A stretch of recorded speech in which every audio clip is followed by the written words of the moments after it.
Assalamualaikum warahmatullahi wabarakatuh. Halo semuanya, perkenalkan nama saya Fikir Rangga Maulana dari kelas SI 25C. Pada video kali ini saya akan mempresentasikan dan menjelaskan aplikasi yang telah saya rancang, yaitu aplikasi To-Do List. Yang dimana saya membuat aplikasi ini untuk memenangi tugas UTS dari Ibu dosen Bu Khairah dari mata kuliah struktur data. Pada aplikasi ini saya menerapkan 4 konsep utama, yaitu array, linked list, algoritma rekursif, dan juga time complexity. Di mana saya membuat aplikasi ini dengan tujuan membantu para mahasiswa dalam mengatur atau mengorganisir tugas-tugasnya sesuai dengan tingkat kesulitannya. Ya, pada eh, tanpa berlama-lama kita masuk saja ke dalam aplikasinya. Nah, di sini adalah tampilan utama dari aplikasi To-Do List prioritas. Yang dimana di sini ada tiga fitur utama. Di sini tambahkan tugas, yang dimana ketika kita menambahkan tugas di situ akan masuk ke array, dan linked list antrian pengerjaan, dan di sini adalah tampilan time complexity-nya. Jadi nanti kalau kita menambahkan tugas, di sini akan kelihatan time complexity-nya ya, itu apa. Seperti itu. Di sini adalah eh, output dari array, dan di sini output dari linked list. Dan saya juga menambahkan beberapa visual yang agar menambahkan agar menambah apa ya, kelihatan gitulah, agar tidak boring dan tidak monoton. Oke, kita langsung saja mengimplementasikan aplikasi ini. Di sini saya akan menambahkan judul tugas. Saya buat dulu SDA, yaitu struktur data. Deskripsinya kita tulis membuat aplikasi. Nah, di sini prioritas kita bisa memilih seberapa tinggi atau sedang atau rendahnya tugas ini untuk kita prioritaskan. Saya pilih tinggi. Nah, ketika kita menambahkannya ke dalam array, kita tambahkan ke array dan antrian. Nah, di sini akan terlihat tampilan apa? Time complexity-nya itu apa? Di sini ada 0 ke 1, atau dibilang eh constant time. Di sini juga ada 0n atau linear time. Nah, ketika kita masukkan, akan tampil di ketika kita masukkannya ke dalam array, tugas yang tadi kita tambahkan akan terlihat di dalam kolom array. Di sini ada nomor 1, judul, prioritas, waktu, dan statusnya. Di sini juga di linked list antrian pengerjaan. Urutannya pertama karena kita menambahkannya itu pertama kali. Tugas yang pertama kali kita tambahkan adalah SDA, jadi otomatis dia masuk ke dalam nomor 1. Kita tambahkan lagi agar lebih variatif, kita masukkan judul tugas wawasan teknologi, misalnya teknologi. Kita analisis program SDGs.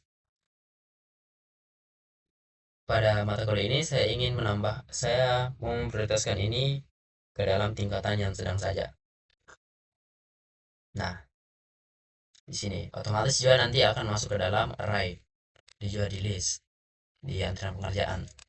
Semua tugas yang saya akan tambahkan, yang kita tambahkan akan semua tampil di sini, di dua kolom ini. Nah, di sini juga akan tampil grafik grafik tugas yang kita tambahkan.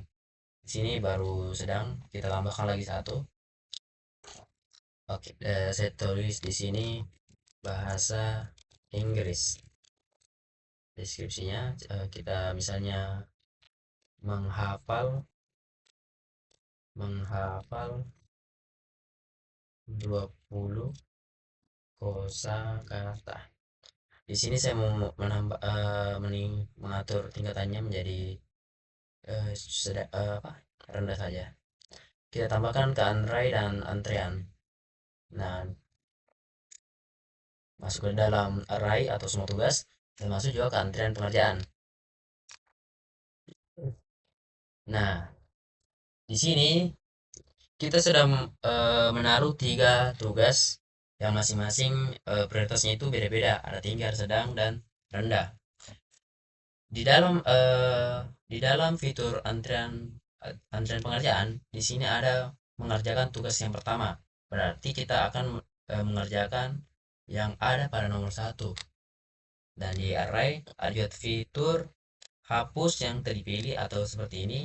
Misal kita pilih SDA, kita bisa hapus di sini. Di sini juga ada tanda selesai. Kalau yang telah kita kerjakan itu telah selesai. Begitu. Kita coba fitur dari linked list dulu, antrian pekerjaan. Kerjakan tugas pertama. Kita kerjakan berarti otomatis yang akan muncul adalah SDA dengan prioritas tinggi. Di sini ada aplikasinya, membuat aplikasi. Kita oke. Di sini aplikasi sudah berpikir bahwa tugas SDA itu telah kita kerjakan. Jadi dia akan hilang dan menaruh yang nomor 2 menjadi nomor 1 lagi, wawasan teknologi. Karena itu antriannya begitu. Eh, karena di antrian pengerjaan sudah tidak ada tugas STA, berarti kita bisa memilih di bagian array ini, bagian mata kuliah SDA, kita bisa menandai dengan yaitu selesai, tanda selesai. Nah, kalau kita menandainya dengan selesai, statusnya di sini di statusnya STA ini akan tercantum centang yang bertuliskan selesai, yang berarti tugas SDA itu telah selesai, tetapi tidak terhapus. Kalau kita mau menghapus tugas SDA dalam tampilan array, kita harus memilihnya dulu, memilih, dan kita memilih fitur hapus terpilih untuk menghilangkannya dari uh, tampilan semua tugas. Kita hapus ya.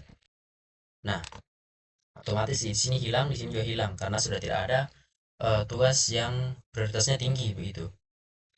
Begitu. Nah, coba kita kerjakan semua dulu. Kita misalnya ini kita tugaskannya pertama. Oh, di sini juga saya lupa menjelaskan. Di sini di bagian tambahkan tugas bisa kita cari tugas apa yang mau kita cari. Masukkan kata kunci. Kita masukkan saja eh, kata yang identik dengan tugas yang kita tambahkan tadi. Semisalnya kita mau menambahkan, kita mau mencari judul wawasan judul judulnya itu wawasan teknologi. Kita cukup menulis wawasan agar sistem mencari aplikasi atau tugas yang berisikan judul tentang wawasan. Kita pilih cari rekursif.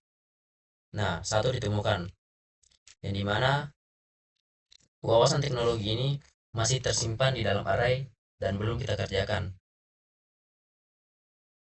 Nah, coba kita pilih ini, kerjakan tugas pertama. Nah, karena tadi SD tidak ada, jadi otomatis wawasan teknologi naik ke atas menggantikan SDA. Begitu. Kita oke. Nah, di sini juga Mas, jadi kita selesaikan semua saya dulu. Bahasa Inggris kita kerjakan tugas pertama. Menghafal 20 kosakata. Nah, oke. Nah, di sini juga tadi karena di bagian antrian sudah kita kerjakan semua, otomatis dia kosong. Tetapi di array masih terpilih semua, masih tertampang semua karena belum kita hapus. Tapi dari sini kita bisa terserah sih, kita mau tandai selesai atau mau kita hapus, itu terserah kita sih. Nah, kita hapus, di sini juga sudah terhapus nih. Misal kita hapus semua deh agar semuanya kosong. Nah, berarti di sini tugas-tugas di sini yang telah kita tambahkan itu setelah selesai begitu. Oke, baiklah, itulah tadi demonstrasi aplikasi to-do list prioritas yang saya buat. Untuk merangkum empat konsep yang berhasil saya implementasikan dalam aplikasi ini, yaitu yang pertama array sebagai penyimpanan utama semua tugas yang telah kita tambahkan dengan fitur tambahkan array dan antrean. Dan yang kedua adalah linked list atau menjadi eh, yang membedakan prioritas tugas-tugas tersebut sesuai yang mana tinggi, yang mana rendah, yang mana sedang. Lalu rekursif untuk pencarian tugas berdasarkan kata kunci yang ada pada judul yang telah kita tulis. Dan time complexity tercatat dan terstruktur dan terukur secara real time setiap operasi yang kita jalankan. Semoga presentasi ini bisa menjelaskan dengan baik bagaimana struktur data dan algoritma dapat diterapkan dalam aplikasi nyata. Terima kasih. Assalamualaikum warahmatullahi wabarakatuh.